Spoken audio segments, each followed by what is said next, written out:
Bon, ben voilà, j'ai deux images identiques maintenant, c'est un peu foireux, mais écoutez, si vous manquez d'images, cette technique que je vous explique là peut être bien, parce que parfois on vous demande de faire un document de 32 pages et on ne vous fournit pas assez d'images. Donc voilà une technique qui pourrait fonctionner. Mettre une image à une certaine dimension dans un bloc et ailleurs un détail. Et pour modifier, pour agrandir l'image évidemment dans son bloc ici, je dois avec la flèche noire cliquer sur le rond central et je vais l'agrandir en prenant la poignée du rectangle brun qui est apparu, une des 4 poignées. Je vais faire un cliquer-glisser.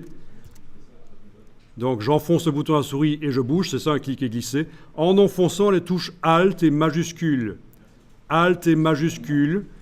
Je lâche le bouton de la souris, puis les touches Alt et majuscule.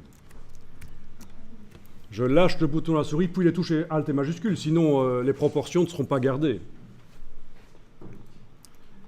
Voilà.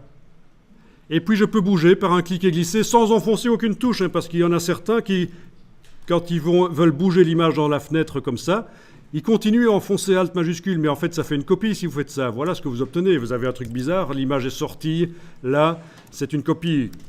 J'annule. Voilà, donc ça peut être intéressant vraiment ça pour montrer un détail. Je vous dis, si vraiment vous manquez d'images pour faire une publication, on ne vous fournit pas assez, ben, éventuellement montrer un détail comme ça. Ben, du coup, c'était l'occasion de voir, pour ceux qui ne connaissaient pas, comment on agrandit une image dans son bloc. Comment on agrandit une image dans son bloc.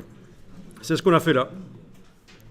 Parce que vous avez, avec la flèche noire, la possibilité d'aller manipuler les blocs en cliquant sur eux, et le contenu du bloc, soit en double-cliquant sur le bloc, soit avec le petit rond ici, en cliquant simplement.